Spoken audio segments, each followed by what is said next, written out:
I taught high school science for 15 years, and now for 14 years I've been an evangelist traveling and doing seminars on creation, evolution, and dinosaurs. And tonight we're going to share with you some of the dangers of this evolution theory. I don't leave my gorgeous wife and travel every week of the year because I like being gone. Folks, evolution is not just a dumb idea, it's a very dangerous philosophy. I've only got 3 things I want to cover, but it's probably going to take several nights to do that. First of all, I want to tell you what on earth is happening. And secondly, why is the evolution theory dangerous? And what do you do about it? Pretty simple. Okay, what is happening? Tonight as I speak, our president is announcing we're about to go blow up Iraq, I believe, right? The world seems to be coming unglued at the seams. There are wars and rumors of wars every place we look. Why on earth would Joseph Stalin order the execution of 14,700 Polish prisoner of war officers? I thought there was a Geneva Convention. Why do you order the execution of prisoners of war? Why did Hitler order the execution of nearly 6 million Jews, plus others?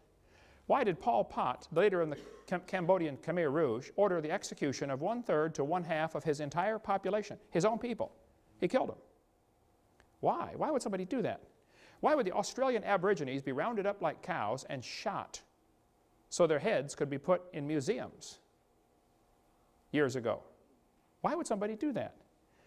Why did Kip Kinkle murder his parents, 2 other classmates, and shoot 26 other ones? Why would a student do that? Kip said, if there was a God, he wouldn't let me feel the way I do. There is no God, only hate. On May 21st, 1998, 15-year-old Kip Kinkle, a student at Thurston High School, that's in Oregon, near Eugene, allegedly entered the school cafeteria and fired more than 50 rounds from a semi-automatic rifle. 26 students were injured, 2 killed. Later, the bodies of his parents were found in his home. He was then arrested and taken to a police headquarters where he attempted to murder a detective during his questioning. Kip said, if there was a God, he wouldn't let me feel the way I do. There's no God, only hate. Why have we had nearly a 1,000% increase in violent crimes since I was a boy? I remember the days when you did not have to lock your house.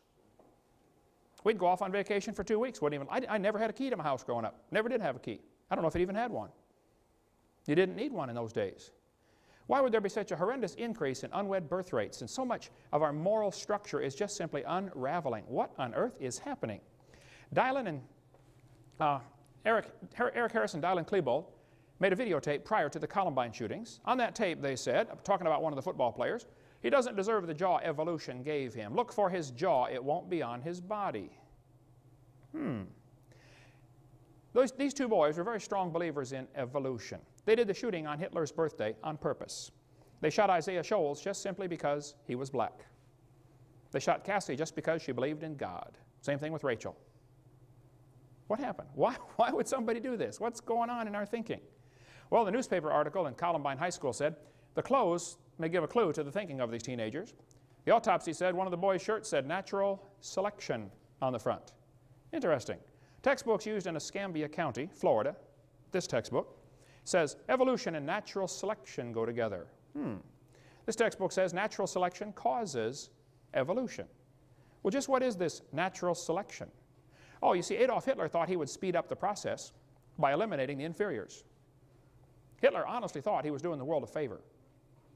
So did Joseph Stalin. So did Pol Pot. Why do people do these things? So what is wrong with our thinking? Right after the Columbine shooting, almost instantaneously, 5 more students from within the Springfield School District were arrested for threatening to murder students, principals, or teachers. In the adjacent school districts, more students were arrested for violent threats, and in one case, an elementary school boy shot 5 of his classmates with a BB gun. Could it possibly be that what we're teaching them is causing this behavior? You know, what you believe determines how you behave. If you're raised up in a head-hunting society, and you're taught from the time you're a boy, if you go off to war and shoot somebody, you ought to kill him and cut off his head and eat the brains because you get his spirit. I mean, if you really believe that, guess what you're going to do when you go off to war? Your behavior is determined by your beliefs.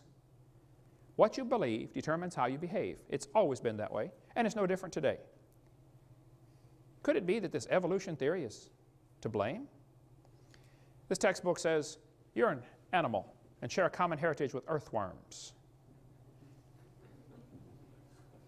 Question: if evolution is true, How are the kids supposed to tell right from wrong? I spoke in a public school in Pennsylvania one time. A kid sat on the second row and he said, "Mr. Hovind, I'm an atheist." I said, "Really?" He said, "Yep, there is no God." I said, "Well, tell me, son, are you sure?" He said, "Yep, I'm sure." I said, "Well, son, do you know everything?" He said, "No." I said, "Do you know maybe half of everything?"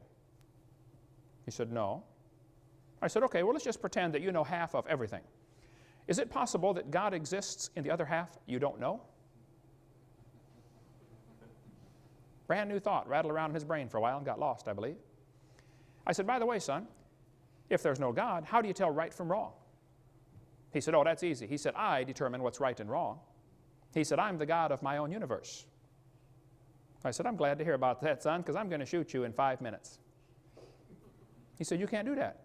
I said, "Oh, yeah, I can. You see, I'm the God of my own universe. And I decided it's fine for me to shoot you." Question, exactly how do we tell right from wrong? In the first couple of seminar tapes, we talked about a variety of topics like the Big Bang Theory, how it's a big dud. We talked about the Garden of Eden. And we talked about why the earth cannot be billions of years old, and why did the people live to be 900 years old before the big flood came. We talked about dinosaurs, and students are being lied to about dinosaurs. They did not live millions of years ago. And on tape number 4, we talk about a whole bunch of lies in the textbooks. Now here we're going to talk about what's happened in the last 150 years since evolution became a popular theory. What on earth is happening? And what you can do about it. We'll get to that eventually. We're going to review some of what we covered on tape number 4, some of the lies in the textbooks, and then go on into how it carries into some practical steps we can take. What do you do about it? We covered in the last sessions how that James Hutton wrote a book in 1795, and he said the earth is millions of years old. Now during the late 1700s, most folks believed the Bible, and most folks thought the earth was about 6,000 years old, because if you add up the dates in the Bible, you're going to get about 6,000, 4,000 BC, not millions. So James Hutton came along and caused people to doubt the earth was 6,000 years old. Then his book had a very strong influence on a lawyer from Scotland named Charles Lyell. Charles Lyell wrote a book in 1830, and in his book he developed what we call today the geologic column. Cenozoic, Mesozoic, Paleozoic, and you know, maybe you saw the movie Jurassic Park, named after the Jurassic layer. This whole thing was made up by Charles Lyell in 1830, and the geologic column does not exist any place in the world except in the textbooks. It's pure imagination. It doesn't exist. But all of evolution theory is based on that dumb geologic column, made up in 1830. This fellow said, "I myself have little doubt that in England it was the long-age uniformitarian geology and the theory of evolution that changed us from a Christian to a pagan nation." He's right about that, and England is a pagan nation. And folks, I don't know if America ever was a Christian country or not, but it's not now. That's right. We are a pagan nation also. What has happened? Charles Lyell's book had a very strong influence on a young preacher named Charles Darwin.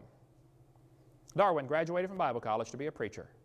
In 1859, after 22 years of writing, Darwin finally published his book, The Origin of Species. We'll get into more of that later, the real title to the book.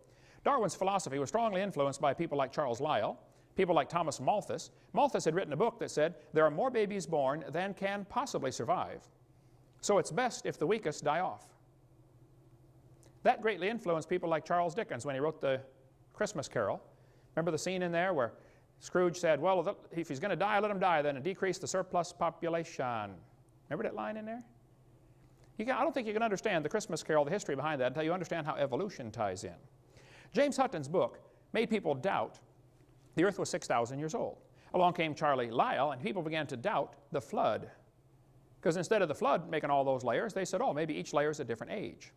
And then along came Charlie Darwin, and people began to doubt the Creator. And so by the mid-1800s, the Western world, at least, was left in a bad situation. They said, well, if there's no God, who's in charge? Well, it must be us. This led directly to the rise of humanism. Humanism is the teaching that there is no God, so we must be God. We make the rules. We decide what's right and wrong. For the next 50 years, after Darwin's book came out, many isms arose in the world: Marxism, Nazism, communism. These things, communism would have been just a footnote in a history book if it hadn't been for evolution coming along at the right time. We never would have heard of communism, most of us wouldn't, if it hadn't been for Charles Darwin coming along and giving justification to that dumb idea of communism. Hoyle said, "I'm haunted by a conviction that the